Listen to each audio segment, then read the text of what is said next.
The end of 1998 was marked by a persistent drizzle and the distant wail of train whistles from central Vietnam. After years spent toiling as a laborer, in the south, Lap's familiar hometown finally reappeared before him. But the red dirt road was now a treacherous mud bath, making his worn sandals feel as if they were clinging to his feet, unwilling to let the long-lost son return. The village remained as impoverished as ever, a jumble of dilapidated, thatched and tiled roofs, nestled in a sickle shape beside the river. The stillness was profound. Lap could distinctly hear the rain pattering on the banana leaves and the sound of his own breath. Standing before his house, Lap felt a surge of emotions. His family's home, a grand 3-compartment tiled house, was the most imposing and seemingly sturdy in the entire village, with a vast reddish-brown courtyard. His father, Mr. Tho, was an influential figure, known for his timber trade. Yet, despite its grandeur, Lap sensed an unsettling coldness emanating from the house, a strange silence that diverged starkly from the warmth he remembered. He took a deep breath, extinguished the lamp at the gate, and stepped inside, calling out, "Father! Mother! I'm home!" Mrs. Tho, who had been sitting hunched by the hearth, startled at Lap's voice, dropping her betel nut box with a clatter. She looked up, her eyes wide with fright. Then slowly, as she recognized her son, the fear in them receded, replaced by an expression of immeasurable joy. "Lap! Lap! Oh, you're back, are you? Are you tired from your journey?"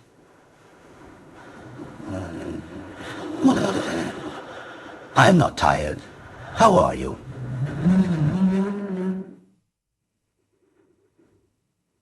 Mrs. Tho didn't reply, discreetly averting her son's gaze as she bent down to gather some scattered betel nut fragments. Just then, Mr.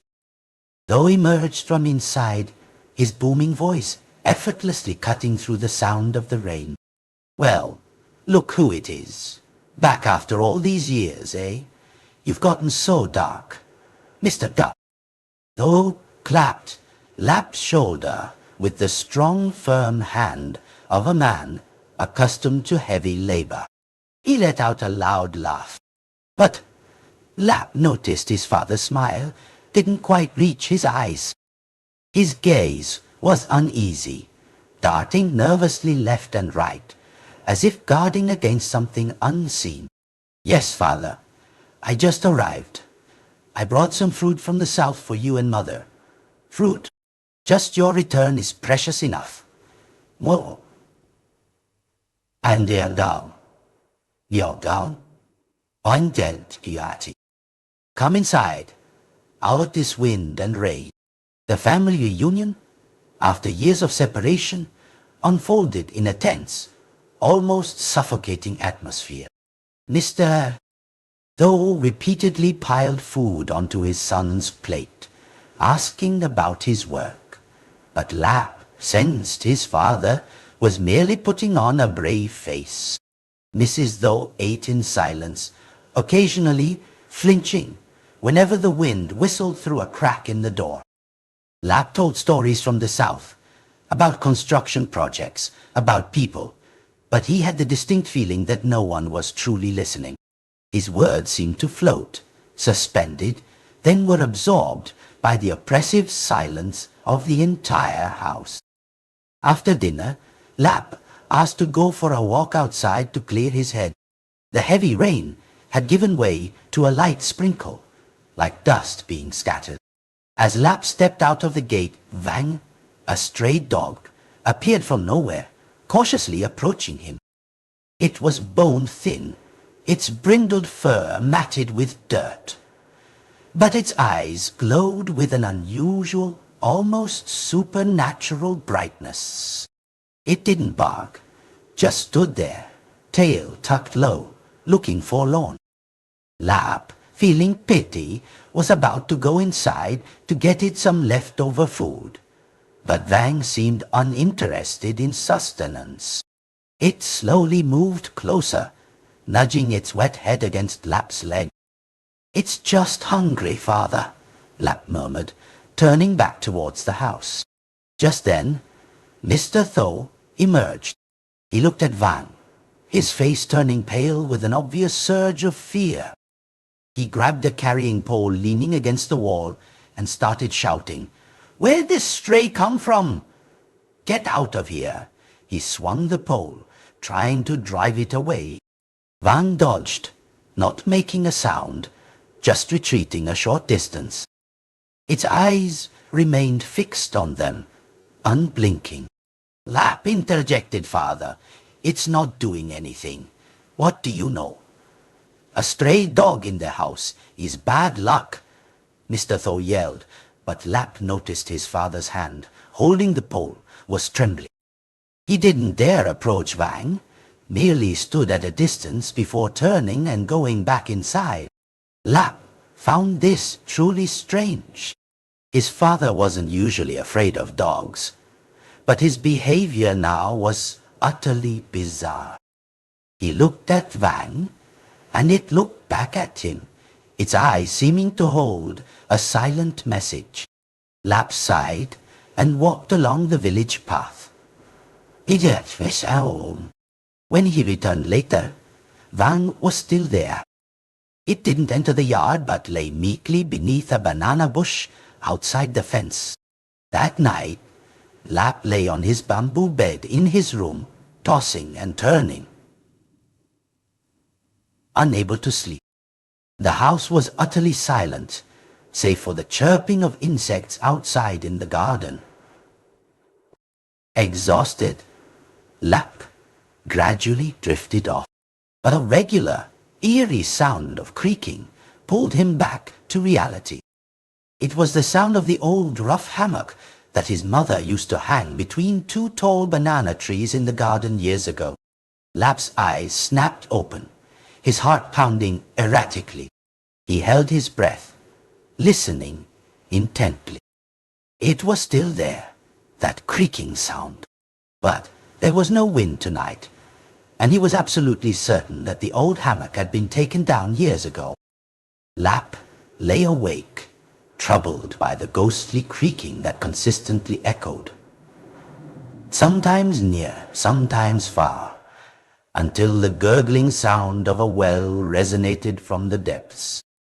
The next morning, Lap ventured into the garden, searching, but where the hammock used to hang was just an empty patch of ground covered with dead leaves. Nothing out of the ordinary. Vang was lying in its usual spot.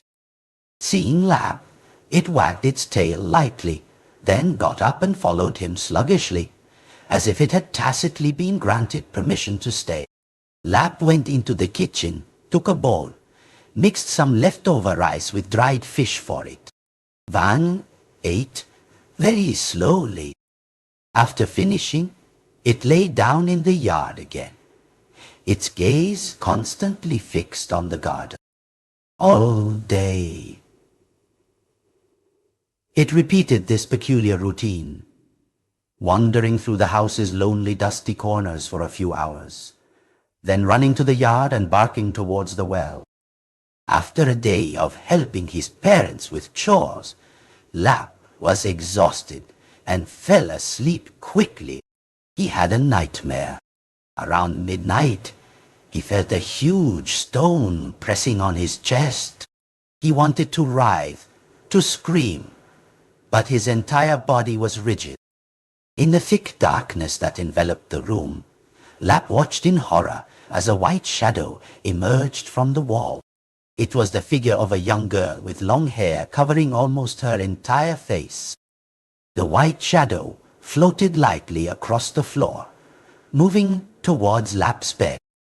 A cold, damp chill permeated Lap's nostrils, along with the stench of stagnant mud from the river, mixed with the smell of rotting leaves and a peculiar, indescribable, musty odor. The white shadow came so close to Lap's bed that he could feel its chilling presence. Then, just as suddenly, it passed through the opposite wall and vanished. Only after the white shadow was gone did Lap jolt awake. Drenched in sweat, his heart still racing wildly. It must have been sleep paralysis, a terrible nightmare brought on by exhaustion. He tried to convince himself. The next morning, Lap and Mrs. Tho were tidying up some old items in the storage room. As mother and son struggled to move a heavy old wooden bed frame, something fell out from underneath with a clatter. Lap bent down to pick it up. It was a comb made of horn. One tooth in the middle was broken, and a bit of dry dirt still clung to its body. Lap's fingers brushed the comb, and a chilling sensation ran down his spine. For a fleeting moment, he heard a melancholic lullaby, sung by a young girl, echoing in his ears. The song was faint, but it left Lap utterly bewildered. He looked at the comb in his hand and asked, "Mother, whose comb is this? It's so old."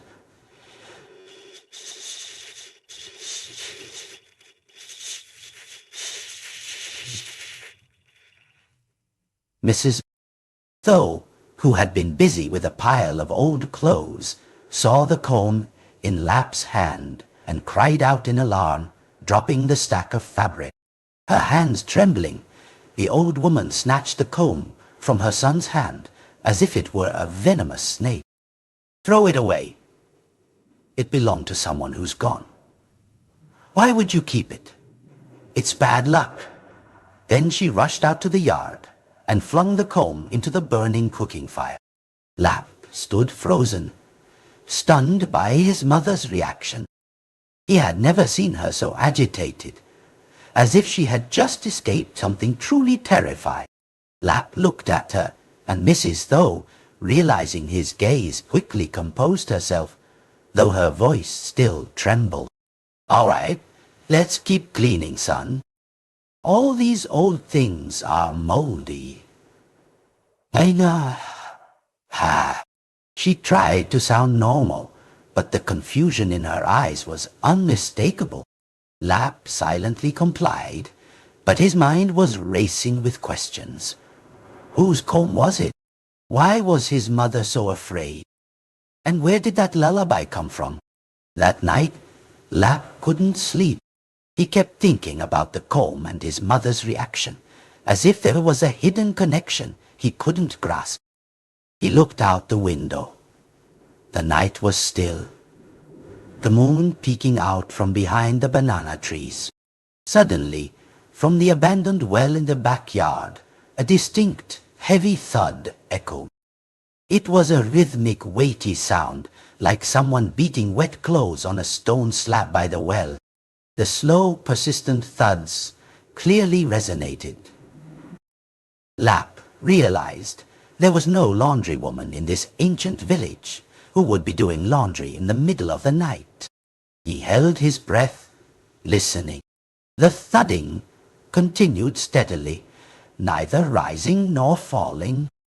In the days that followed, the atmosphere in Mr. Tho's house grew heavier and more oppressive. The creaking hammock, the thudding from the abandoned well, they were gone, replaced by a suffocating silence, like the eerie calm before a devastating storm. This change was most pronounced in Mr. Leopold, though a man once burly with a booming voice, who now seemed to wither before their eyes. His face was drawn, cheekbones prominent, and his eyes were perpetually bloodshot from lack of sleep. Every night he suffered nightmares. Lap, lying on his bed nearby, would sometimes wake with a start to his father's anguished cries. "Don't. I didn't mean to. Admai. Leave me alone. Admai." The name what my made Lap shiver. He remembered the incident with his mother and the horn comb, and the whispered gossip of the neighbors. A seed of suspicion began to sprout within him. He tried to ask his mother, but she would just clutch her face, her frail body trembling. Don't talk about old stories, son. Don't bring them up again. Mrs. Doe was no less affected. She would sit forlornly by the doorway, staring blankly into the banana grove. During meals, she would barely pick at her food, then quickly push her plate away. The house, once vibrant, was now steeped in unspoken sorrow. Even Vang, the dog, seemed to sense the unease. It no longer roamed carelessly but became withdrawn. Most of the time, it would lie in a corner of the yard, its eyes never leaving the abandoned well. Occasionally, it would let out a low guttural whimper from its throat. That night was the 7th month's full moon, the day of forgiveness for departed souls. Mrs. Doe prepared an elaborate offering feast. The altar was solemnly placed on a polished ironwood table in the center of the main hall. Mrs. Doe lit several incense sticks. Their smoke began to spread, carrying a sacred fragrance. Lap and Mr. Doe stood with clasped hands behind her. Mr. Doe appeared agitated, his gaze constantly darting towards the door. Mrs. Doe began to murmur a prayer, her voice small and trembling, only fragments audible. May our family be at peace. O spirits, seen and unseen, please do not blame the living. Just then, a chilling gust of wind swept through the house, though the main door and windows were tightly secured. Lap felt a sudden, inexplicable chill run down his spine. At that exact moment, something horrific happened. The lit incense sticks in the offering bowl suddenly let out a dry, crackling sound, then snapped in unison, falling onto the altar, leaving only 3 charred stumps still embedded in the ash. Mrs. Doe screamed a piercing shriek, stumbling back several steps, her face utterly drained of color, not a drop of blood remaining. Mr. Doe stood frozen in place, rooted to the spot. Then, from the yard, Fang suddenly let out a long, mournful howl. Its cry was not a normal dog's bark, but a desolate, heart-wrenching wail, like the lament of a human being. Mr. Doe seemed to snap out of his stupor. Trembling, he pointed at the altar, stammering incoherently. She's back. She's really back. He then stumbled, knocking over the offering table, sending food and fruit scattering across the floor. Ignoring the mess, he staggered into his room, slamming the door shut. Lap stood in the middle of the hall, his heart pounding like a drum. Smoke from the charred incense still lingered, carrying a pungent, acrid smell instead of the sacred fragrance. Eerie looked at his mother. Mrs. Doe had collapsed to the floor, her hands clutching her face, sobbing uncontrollably. I've sinned. I've committed a great sin, Lap. Oh, my son. Outside, Vang's mournful howl had not yet ceased, and amidst its desolate cries, Lap distinctly heard another sound, the faint, sorrowful weeping of a young girl echoing from the abandoned well in the back garden. From that horrifying night onward, fear became a tangible entity. Mr. Doe dared not leave his room, spending his days cowering on the bed. Mrs. Doe seemed to lose her soul. Everything she touched broke. Lap knew he couldn't just sit idly by. He had to uncover the truth, no matter how terrifying it might be. He tried to reassure himself that these phenomena were mere coincidences, that he was simply too stressed and imagining things. But deep down, he knew the truth. The eerie silence, the damp, musty smell of earth, the weeping. It was all too real. That night, the air was muggy and stifling, and Lap couldn't sleep. He felt his throat dry and an unbearable restlessness. He decided to go out to the yard for some fresh air and a cool drink of water. He tiptoed out, careful not to make a sound and wake his parents.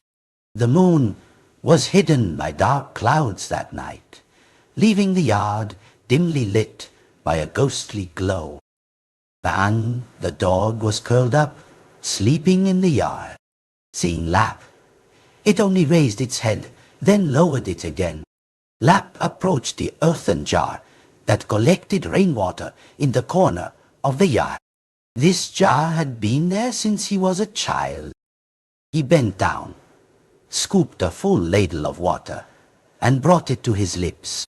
The cool rainwater soothed his dry throat and the discomfort in his body. He bent down again to splash water on his face. When he opened his eyes, he looked into the water in the jar to see his reflection. But the person in the water was not him. Lap's heart pounded erratically, his body stiff. The water's surface was smooth as a mirror, reflecting the face of another person staring intently at him. It was the face of a young girl, perhaps only 18 or 20, with pale skin and long wet black hair covering part of her face, but not her eyes. Those eyes were blood red, piercing deeply into Lap, as if they wanted to penetrate his very soul, to drag him down into the water with her. Lap wanted to scream, to run, but he could only stand there, wide-eyed, staring at the terrifying image. And then, the most horrifying thing happened. The girl's face in the water slowly curved into a smile. It wasn't a normal smile. Her mouth stretched grotesquely wide, revealing yellowish white teeth and a gaping, inky black void within. Then she opened her mouth. No sound came out, but Lap saw a thick, dark stream of muddy water beginning to pour from her mouth, clouding the water in the jar. Lap stumbled back, unable to scream. He retreated in a panic, his feet tangled, and he fell sprawling in the yard. The ladle slipped from his hand and clanged against the jar, letting out a sharp, startling sound. Lap's cry startled Mrs. Dog, and Van awake. "Mrs. Doe scrambled out. "What's wrong, son?" Lap, trembling, pointed towards the jar and stammered, There's a ghost in there, Mother." Mrs. Toll's face went white. Shaking, she grabbed an oil lamp and cautiously approached the jar, peering inside. Lap, struggling to his feet, hid behind his mother, his eyes fixed on the flickering light of the oil lamp.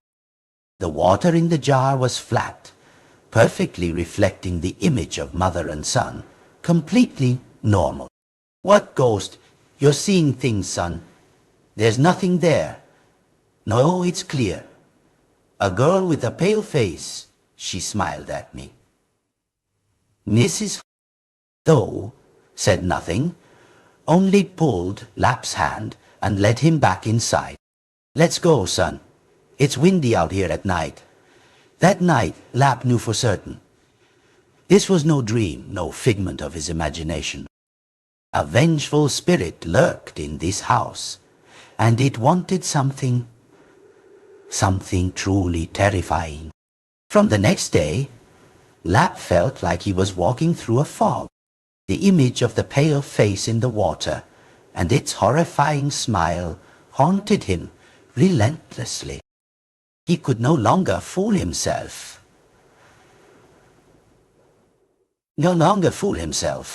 This house, this family, was surrounded by an invisible vengeful force. He had to know who it was and why it had come for his family. That morning, at breakfast, as food seemed to stick in his throat, Lap decided to confront them. He looked directly at his parents. "Father, Mother, I have something to say." Mrs. Though flinched. Mr. Though, who was lighting his pipe, paused. "What is it? What's so serious?" Lap took a deep breath, gathering all his courage. "Lately, strange things have been happening in this house. I want to know, who is Otmai?" The moment Otmai left his lips, the atmosphere in the house froze solid. The tobacco pipe in Mr. Thow's hand fell, scattering ashes, and his face turned ashen. Mrs. Thow covered her face with both hands, her shoulders shaking uncontrollably. "Who told you that, son?" "What are you talking about?" in Mr. Thow's voice, though stern, couldn't hide his panic. "This village has many gossips, spreading bad things about our family. You go away to work, come back and don't know anything. Just listen to their nonsense. No one told me, Father. You call out her name in your nightmares every night. And I've seen things in this house I shouldn't have. Tell me, please, who is Otmai?" Mrs. Thow broke into tears, her voice choked with sobs. "Lap, please, son." "That story is long past. Don't dig it up, or the spirits won't rest. This house, our whole family, will suffer. Every night, I beg the spirits to leave us be, to prevent irreversible tragedy." "Shut up!" Mr. Thow slammed his hand down on the table, sending the dishes clattering. He stood up, his body trembling with rage, and pointed a finger directly at Lap. "Say that name one more time, and I'll break your legs. You're my son, but you listen to outsiders and stir up trouble in my house. Get out of my sight." Seeing the furious, bloodshot eyes of his father and the helpless tears of his mother, Lap knew he would never get an answer. He said nothing, quietly turned, and walked out of the house, leaving behind his father's furious shouts and his mother's sobs. Vang, seeing Lap leave, silently got up and followed him. Lap walked aimlessly, his feet moving unconsciously. He desperately needed answers. He thought of Uncle Tu, his father's lifelong friend. Uncle Tu was a kind, honest man. Perhaps he knew something. Uncle Tu's house was at the end of the village, a small thatched hut tucked away in an orchard. Uncle Tu was delighted to see Lap. Lap, it's been so long. When did you get back? Why didn't you visit sooner?" "I only got back a few days ago, Uncle. I wanted to visit you and Auntie." Uncle Tulla led Lap inside and they chatted for a while. Lap deliberately steered the conversation towards the old days. After a few casual exchanges, making the atmosphere more comfortable, Lap hesitantly asked, "Uncle Tu, did our family used to take in someone? A girl, I mean." Uncle Tu, who had been smiling and chatting happily, suddenly stopped smiling at Lap's question. "Why do you ask about that? I'm just curious. Lately, I've been home, and I've heard Mother mention old stories." Uncle Tu was silent for a long time, staring out into the yard. He sighed. Those old stories are long past, son. There's no good in bringing them up. Have some water. Knowing he wouldn't get any answers this way, Lap came up with an excuse. Uncle, I just got back and I'm craving some homemade rice wine. Do you have any? Could I have a cup with you to warm myself up? Wine? My house is never short of wine. Wait a moment. Uncle Tu went into his room and a moment later emerged with a jar of golden rice wine and some roasted peanuts. After a few strong warming cups of wine, Uncle Tu's guardedness seemed to melt away.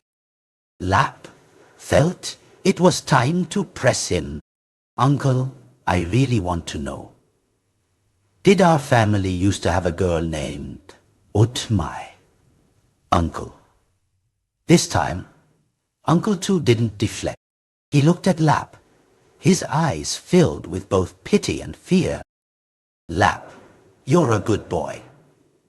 And I'm fond of you, so I'll tell you. But when you hear it, just keep it to yourself.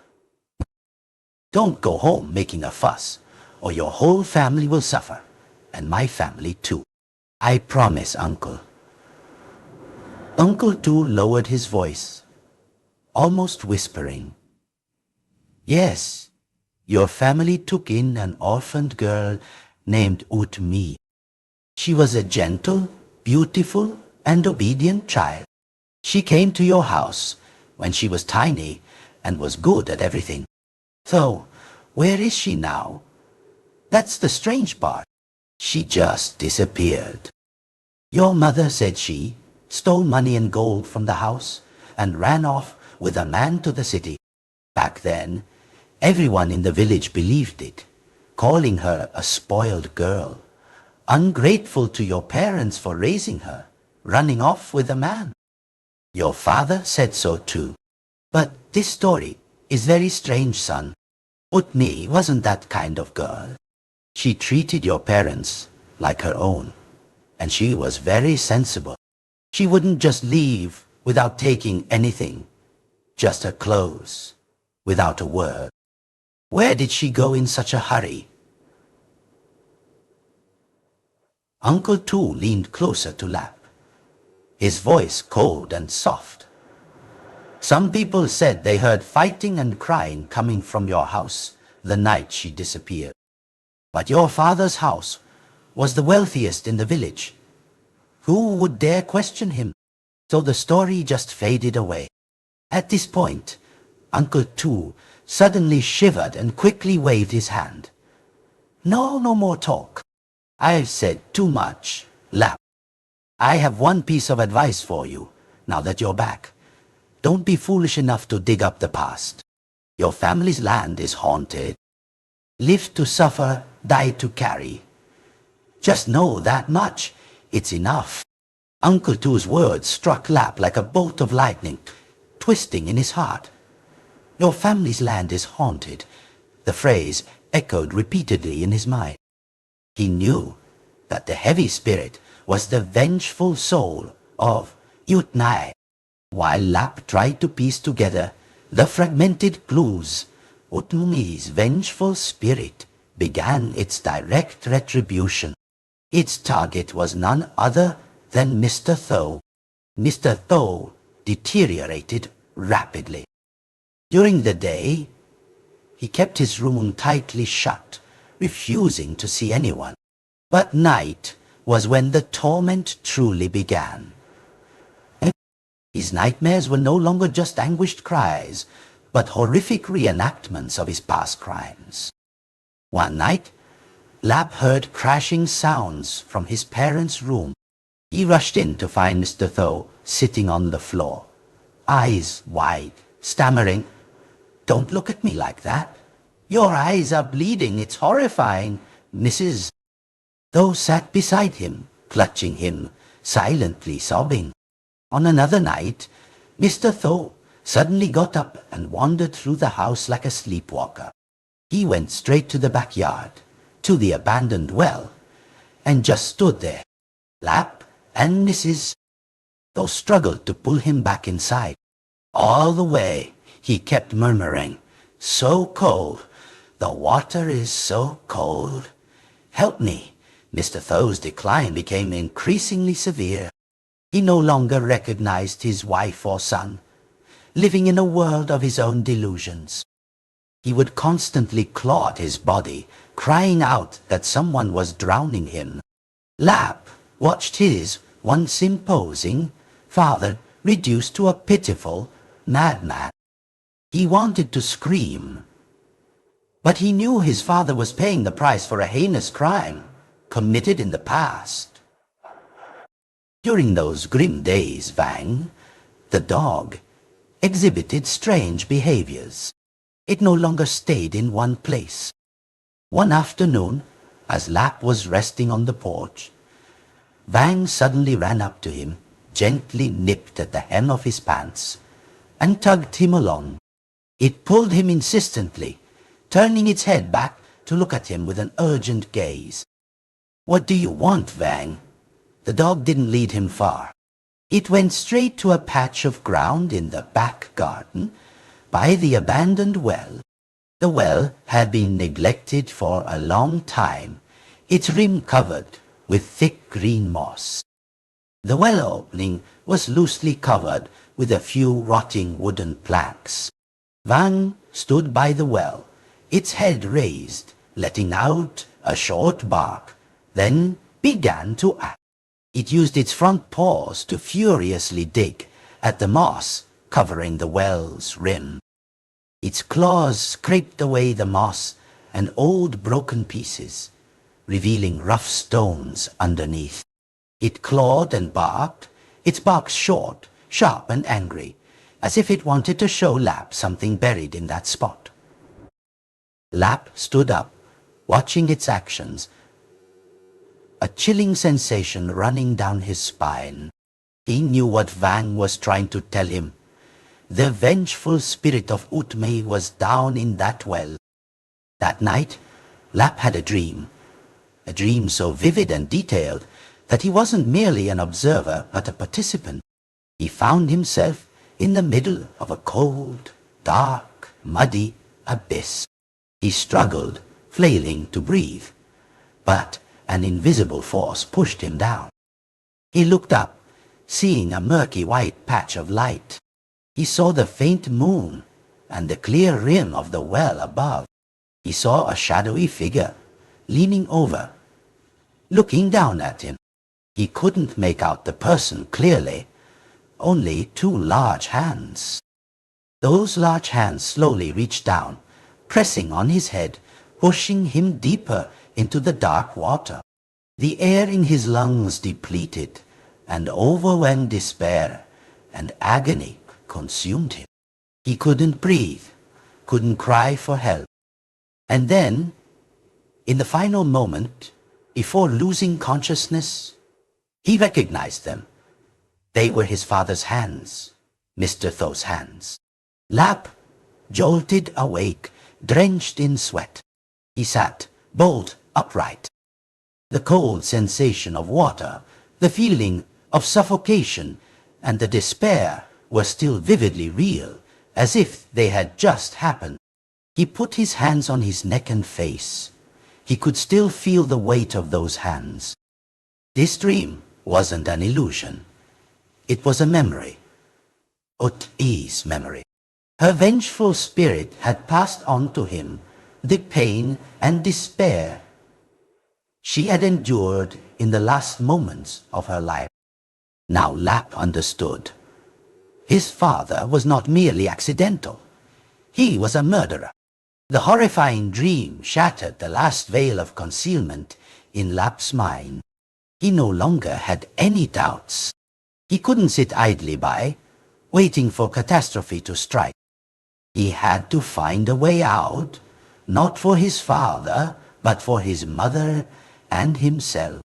In this ancient village, where matters had exceeded normal human understanding, there was only one place to turn: Master Bond's house. The master, a blind hermit, lived secluded at the end of the village.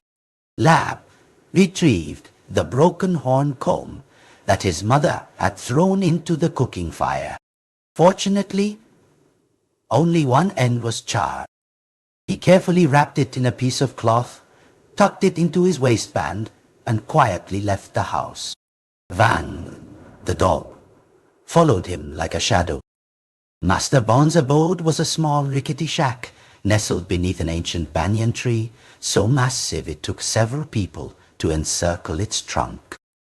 Around the shack, intricate trellises of beetle vines created a pungent, earthy aroma, a blend of decaying leaves and a subtle, smoky scent. Standing before the entrance, Lap felt a cold current of air, different from the chilling presence of the vengeful spirit in his own house. This coldness was imbued with a solemn, grave quality that compelled one to hold their breath. He called out, his voice now trembling. "Master! Is Master Bond home?" There was no reply, only the rustling of wind through the leaves. Lap was about to call out again when a deep, hoarse voice from within the shack echoed, "The door isn't locked." Lap, trembling, pushed open the rickety bamboo door and stepped inside. The shack was dim, filled with the increasingly pungent smell of incense. It took a moment for his eyes to adjust to the darkness. He saw Master Bond sitting on an old mat in the center of the room. The master looked to be over 60. Gaunt, his brown clothes faded. His most striking feature was his eyes, not closed like other blind